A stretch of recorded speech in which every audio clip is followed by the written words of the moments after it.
Today we are going to discuss about the very important topic, that is the iliosacral dysfunction. Here the ilium moves on the sacrum. So there is a in the iliosacrum is the cartilaginous joint. So this joint, if the iliosacral joint goes in a dysfunction, it closely impact on the range of motion of the innominate bone, the hip bone structure, because that is closely attached to the ilium. So how, what are the working of the hip is altered because of this dysfunction, like the hip flexion, hip extension, up slips, down slips, in flare, out flare. These are the all functioning of the hip which is related to the ilium bone. So when we talk about the, if the patient is having a problem with that, they are a sports person, they are doing some activity with that in a open kinematic, they are kicking the ball, their leg is in air, so we have to check with the open kinematic. How we will check that? In the open kinematics, the first the insertion of that move, then the origin of that particular joint move. So the insertion of that femur, so the femur will move first in a open kinematic, then the innominate will move. But when we are assessing through the closed kinematic, where the patient is doing the squatting, so the first the innominate will move, then the femur will move. Because of that origin to the insertion, we can understand it. So if there is a, the patient is doing the hip flexion, so there is a posterior rotation will come, and if they are doing the hip extension, so the anterior rotation will come. And as well as we can check with the hip, the abduction, the upslip will become, and in the hip abduction the downslip will become. And the in this in a open kinematic, we will move the trunk same side, so the same side of hip is going in a flexion position. So the in this the out flare will come of the innominate bone, and the other side there is a hip extension, so there is a in flare will come. So this is according to the open kinematic. And in the closed kinematic, in a sit, like in a sitting position, we move our trunk in a sitting position. So the lateral, in the lateral flexion, we can also check that there is a abduction and adduction force. The adduction is coming the in flare, and the other side, opposite side, the out flare will come. So that this we can check according to the movement of the hip. And if we talk about the origin and insertion movement according to the open kinematic and in the closed kinematic, so the muscles which are originating from the ilium, these are the hamstring muscles and the sartorius, the posterior muscle, and the anterior muscle of thighs.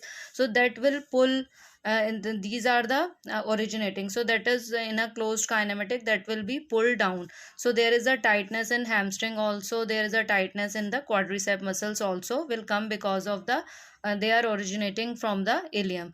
And the muscle which are coming from the upward direction, that in the upper the core muscles which are coming from the joint to the vertebra, and the in the interior side the core muscles which are coming and they are inserting in the ilium, that will also that is also will becomes a tight, and they will pull the ilium in a upward direction, like the quadratus lumborum, psoas minor, and the muscles which are erector spinae and the rectus abdominis, that will also pull that innominate bone in the upward direction. So there will be the upslip will come. So by this we can understand all this, that how the iliosacral dysfunction created altered the range of motion of the hip. And we can also understand the myofascial pain, where the patient with the muscular area, the patient is having a tightness and the tautness of the muscle, where the eccentric and concentric control alter, because the muscle is going in a taut, so their concentric weakness will come. And if there is a tightness, will be tightness and the spasm, so there will be a active trigger point will also come. So that the myofascial part we have to check. And if we want to check about the neural, so there are the nerves which are coming in anteriorly in the femur, the femoral nerve, in the lateral femoral nerve, in the lateral side, which will affect the adduction abduction force, and the obturator nerve and the posteriorly there is a sciatic nerve. So as a neural combination we can also check the dysfunction according to the neural position. So this is all about. And yes, the main basic thing, there is a core stability. The stabilizers will also, we have to train the stabilizer muscle, the core and the multifibular and erector spinae, we have to give the stability. So for that we have so many options, so that we can treat the stabilizer also and the mobilizer also. So this is all about the iliosacral dysfunction, how it affect. Yes, in this the one thing that if the patient is having a upslip, so the leg length discrepancy also come. So we have to check. And the gait, that hip hiking will also come, gait deviation will come. So that also we can understand according to the iliosacral dysfunction, how the innominate bone affect the leg length discrepancy. Gait change will also, because if the upslips and downslips, the hiking of hip, it will alter the gait pattern also. So we have to check all these things for checking.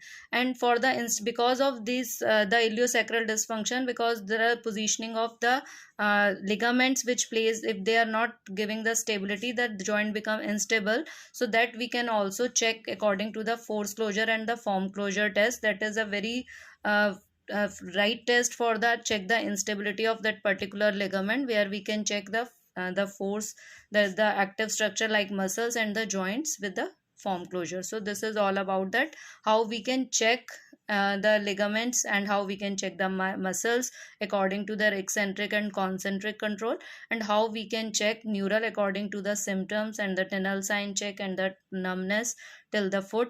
So this is all about the artificial, myofascial and the neural part we can check according to in the iliosacral dysfunction. Mainly that in a iliosacrum the ligament plays a major role, then the muscles comes, because the all the weight bear by the ligament. So this is a very unique joint. So we should not mismatch with the sacroiliac dysfunction to do iliosacral, because sacroiliac dysfunction is completely different from the iliosacral, that we will learn in the next session. Thank you so much.